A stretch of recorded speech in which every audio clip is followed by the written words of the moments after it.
아주 전형적인 여름입니다. 소낙비도 내리고 또 언제 내리냐는 또 해도 바짝 나고 그렇습니다. 요즘은 뭐 사람을 불어내는 게 이렇게 배를 누르든지 그렇게 하지만 전에는 문 밖에서 이리 오너라 그러던 시절도 있었고 또 한때는 주인장 계십니까? 주인 계십니까? 그러고 사람을 부른 적도 있었습니다. 오늘 우리 부목사님이 읽어주신 말씀은 하나님 나라에 대한 말씀입니다. 그리스도 예수로부터 구원받은, 죄사함 받은, 그리고 영생을 선물로 얻은 성도들은 자기 자신을, 자기 인생을 하나님께 맡기기로 결심하신 분들입니다. 그런 분들이 이 자리에 계십니다. 그렇기 때문에 믿는다는 결심을 하는 것도 중요하지만 그 결심을 잘 지켜가는 것 또한 쉽지가 않습니다. 내가 하나님 중심으로 살아야지, 말씀 중심으로 살아야지 하다가 내 생활의 현실이 하나님보다 더 먼저 가는 경우가 꽤 많습니다. 이 세상에서는 우리가 이 세상 사는 한 유혹과 위기에서 우리가 벗어날 수도 없고 그리고 그 유혹 속에 노출돼서 삽니다. 그래서 예수께서도 저희들에게 기도를 가르쳐 주시면서 시험에 빠지지 않게 도와달라고 기도해라. 누구에게? 아버지 하나님에게. 이 시험에 빠지지 않는 말은 유혹에 빠지지 않게 해달라는 얘기입니다. 그러니까 우리의 삶에는 예수님도 유혹을 받으셨으니까 모든 사람이 유혹에 노출되어 있는데 그 유혹에 넘어가지 않도록 붙들어 주세요. 도와주세요. 그렇게 하나님 아버지께 기도하라 하는 말씀입니다. 그렇기 때문에 자기 자신을 잘 지키는 일이야말로 정말 중요한 일입니다. 이스라엘은 하나님의 선지자들이 와서 아주 강력하게 탄핵을 하면 좀 돌아섰다가 또 편해지면 세상길로 우상숭배로 갔다가 그러다가 또 어려움을 겪고 뭐 이런 걸 우리 구약 성경을 읽으면 수없이 보고 있습니다. 선지자나 제사장들은 가장 중요한, 지금도 마찬가지입니다만 중요한 것은 하나님과의 관계가 친밀하냐 뭐냐 이것이 중요하다고 하는 겁니다. 어떤 신학자는 죄라는 게 뭐냐, 하나님으로부터 떠나 있는 게 죄다 이렇게 얘기를 했습니다. 자, 오늘 본문을 다시 이렇게 읽어보겠습니다. 어떤 사람이, 어떤 귀신이 한 사람 안에 있다가 나왔다. 귀신에 사로잡혀 있었다. 그러면 여러분들 무서울 거예요. 귀신이. 어제 제가 책을 읽다가 사막 교부들이 수도원에서 있던 일들을 쓰는데 한 수도사가 고민하다가 원장 수도를, 할아버지 수도 원장에게 갔습니다. 원장님, 제게는 걱정이 있습니다. 왜 그러냐? 저는 밤이면 무서워요. 밤에 밖에 나가는 게 무서워요. 그러니까 그 원장이 이런 말씀을 하는 거예요. 내가 아직 세상에 대한 마음을 끊지 못했구나. 세상에 대한 마음을 끊으면 아무것도 염려할 게 없다는 거죠. 어떤 귀신이 우리의 마음에 우리를 하나님으로 멀리하고 다른 것이 우리를 붙잡고 있는데 삶에 있다가 나왔습니다. 쉴 곳을 찾아다니다가 뭐 쉴 데가 없으니까 돌아보니까 그 삶에 돌아보니까 아주 쉬기가 좋도록 깨끗해졌어요. 그래서 그보다 더 악한 귀신 7을 데려다가 그 집에서 살게 했다. 그 삶의 안에서 그 사람을 붙들게 했다. 그 때문에 그 사람의 형편이 전보다 더 나빠졌다. 바리새인들 보고 하는 말씀이거든요. 그리고 그 본문 말미에다가 끝에다가 이렇게 붙였어요. 이 악한 세대도 그렇게 될 것이다.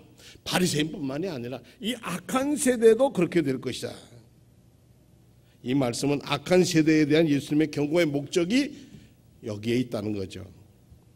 성경에 보면 바리새파 사람들은 정말 악한 사람들이었습니다. 예수님께서 아무리 이적을 보여주시고 천국 비밀을 가르쳐줘도 끝까지 흠잡기, 공격하기, 헐뜯기에 요즘 말로 신상 털기 아주 힘썼던 저 사람 말이야 우리 동네 목수 아들이었어. 그렇게까지 깎아내렸습니다. 주변에 그런 사람이 하나만 있어도 얼마나 괴롭고 힘듭니까? 우리 전에 부흥회했던 정희수 감독님이 지게 그래요. 제 형님이 계시는데 파주 어느 쪽에서 좌판에서 생산 가게를 하신다는 거예요. 그런데 형수님도 조금 모자르신대요, 우리말로. 그런데 두 분이 사는 것은 우리 감독인 저희 내외에 사는 것보다 더 행복하게 사시는 것 같다고. 이번에 연애에서 그분이 파송이 시카고에서 위스콘신이라는 곳으로 자리를 옮기셨어요. 거기다가 이번에는 우리 워싱턴 제1감독에 있던 우리 조영진 목사님이 감리사였는데 이번에 감독이 되셨어요. 그래서 한국이 감독이 3분이 되셨어요. 그리고 자기가 섬기던 연회는 가지 않는데 그 연회 감독이 또 됐어요. 왜 그렇게 됐냐 하니까 총회에서 연회원들이 우리 연회 감독으로 계셔도 좋겠다. 그리고 청원을 냈다는 거예요. 주인이 누구인가? 사람마다 세상에 모든 게 똑같이 노출되어 사는데 살면서 내 주인이 누군가? 주님이 내 주인이시야. 예수께서 나의 주인이시지. 그러니까 주 예수 그리스도라고 그러지 않는가? 그런 생각을 늘 가지고 살면 마귀는 참 좋아하지 않습니다. 싫어합니다. 세상엔 본래의 목적을 뒤로 하고 자기가 경험하고 체험하고 자기가 아는 형편 자기 수준에 맞춰서 모든 것을 생각하려고 하는 사람들이 있습니다. 다시 한번 생각해보면 성령을 거스리는 불경한 사람들이죠.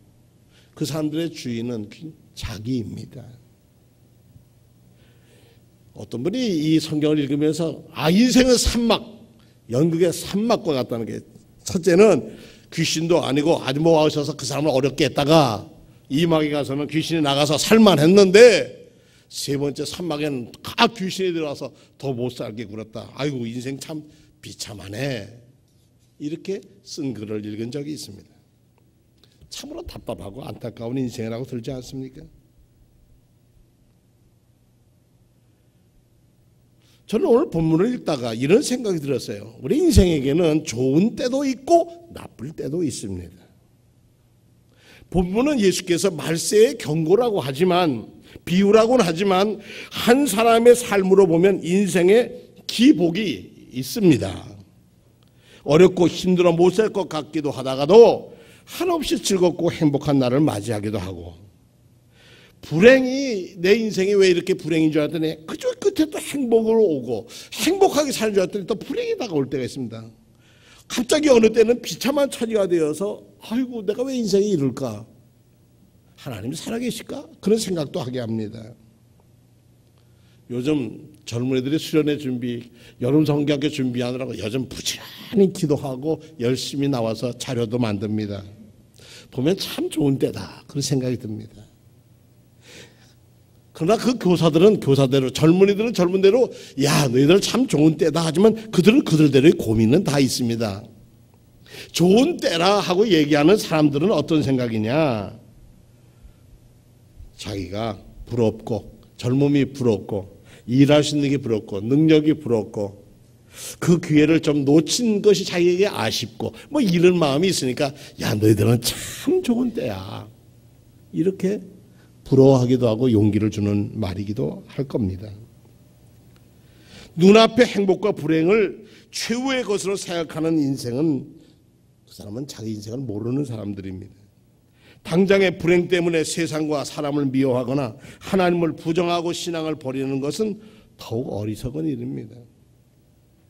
마찬가지로 지금의 행복이 영원한 것처럼 착각하는 사람들도 또 있습니다. 문제는 그 좋거나 어려운 때를 어떻게 우리들 자신이 받아들이느냐, 어떻게 생각하느냐가 중요하다는 얘기입니다.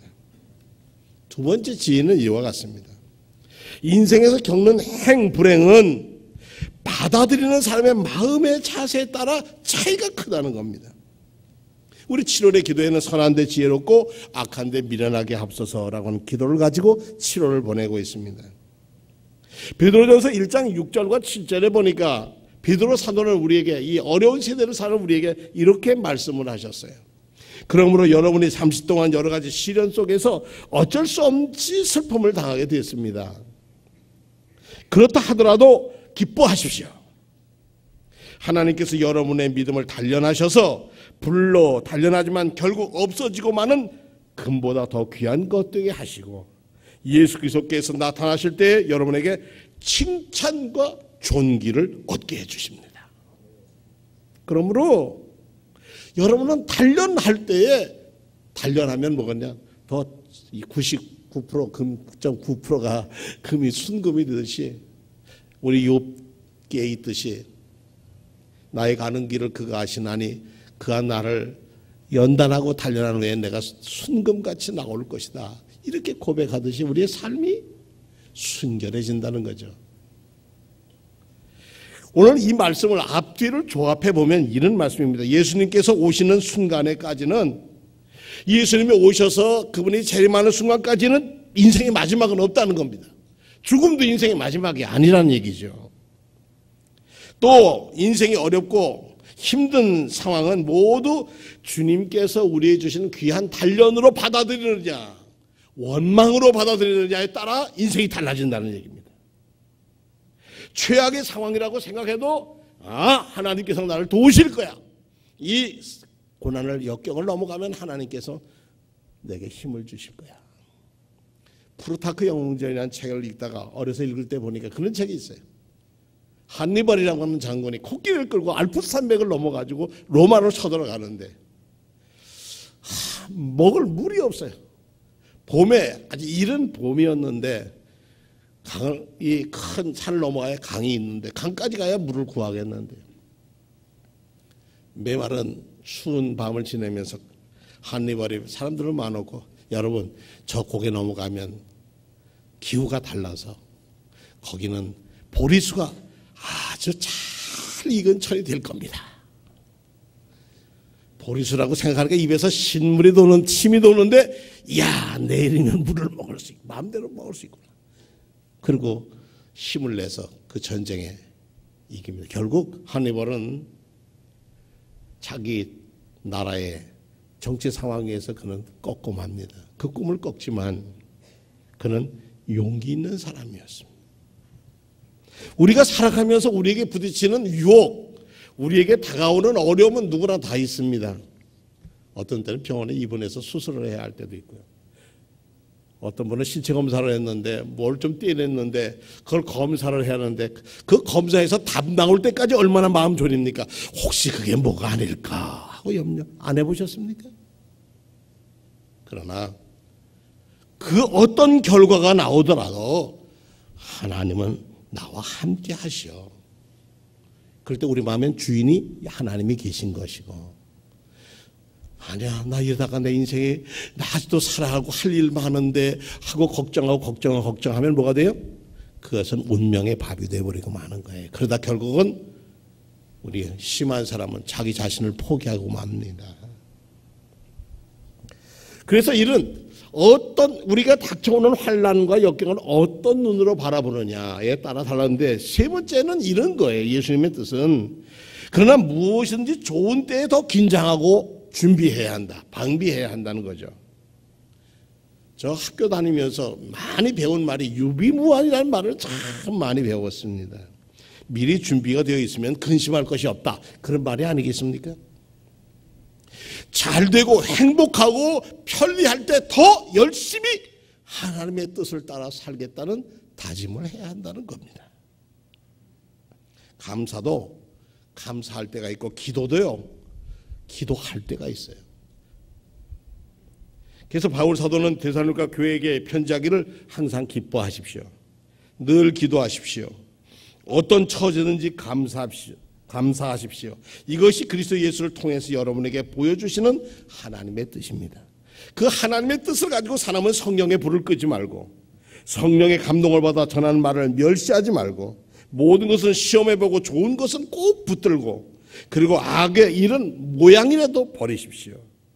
평화의 하나님께서 여러분을 온전히 거룩한 사람으로 만들어주시기를 빕니다. 그리고 또 여러분의 심령과 영혼과 육체로 우리 주 예수 그리스도께서 다시 오신 날까지 완전하고 흠없는 사람이 되십시오. 그렇게 편지를 보내고 있습니다. 말씀과 기도로 거룩해지자.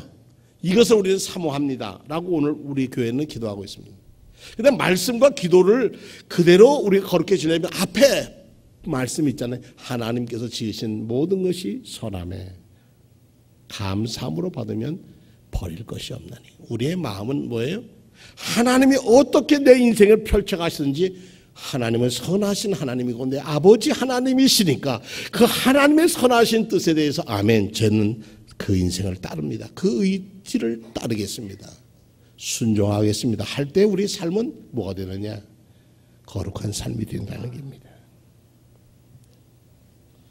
아마 사회적으로 보면 사람들은 기본이 안 되어 있다는 말을 많이 합니다.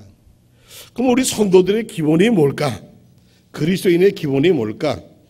감리교인들의 기본이 뭘까? 그랬더니 감리도 평신도국에서요, 우리 감리교인의 생활 수칙을 만들었어요. 우리 감리교회는 이 정도는 지켜요. 뭐 여러 가지가 있는데 그 중에서 우리가 교회 생활의 수칙이 있는데 한번 읽어보겠습니다.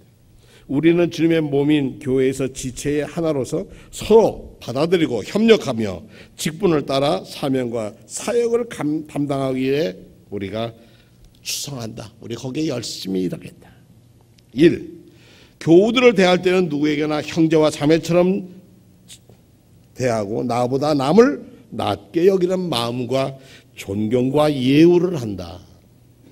2번째, 교회 내에서 교육안에는 호칭은 직분, 집사, 권사, 장로를 그에 따라 부르고 직분에 벗어나지 않도록 예의를 갖추도록 힘쓴다. 3번째, 교회의 모든 물품은 성도들의 헌금으로 구입한 것으로 종이 한 장이라도 아껴 쓰고 교회 각종 시설을 깨끗이 사용하고 훼손하지 않도록 한다. 4번째, 우선적으로 어려운 교우를 돕고 환난을 당한 교우들을 최선을 다하여 돌봐주되 보증을 서는 일이나 금전거래는 피한다.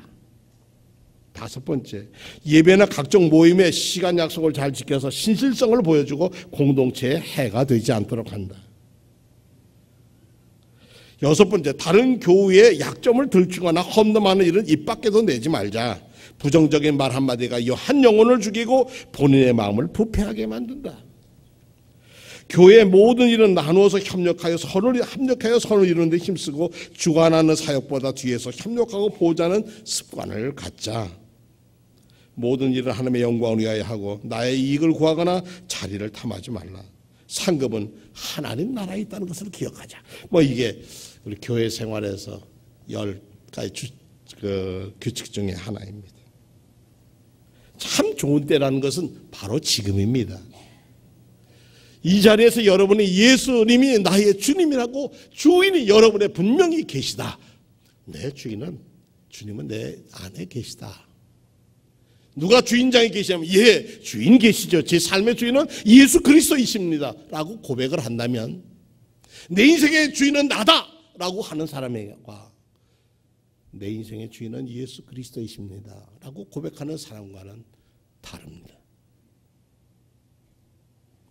좋을 때, 건강할 때, 더 기도에 열심, 더 말씀에 가까이, 그리고 어떤 죄지 감사에 더 앞장설 수 있을 때 그때 내가 좀 감사를 더 할 걸, 그때 내가 주께 건강할 때 봉사를 더 할 걸 후회하지 않게 된다는 것입니다. 요즘 목사들은 양심과 정직과 정의와 도덕성에 대해서 설교 안 한다고 합니다. 왜 그러냐? 그러면 교인들이 줄어든다는 거예요. 지옥과 천국에 대한 설교를 하면 사람들이 줄어든다는 거예요. 축복받는 얘기하고 용기 주는 얘기만 하라. 그게 교회 성장의 원칙이다. 이렇게 얘기하는 사탄들이 있습니다. 그건 사탄이 하는 얘기입니다. 행여 단 몇 명이라도 그런 사람이 있다면 그건 정말 조심해야 합니다.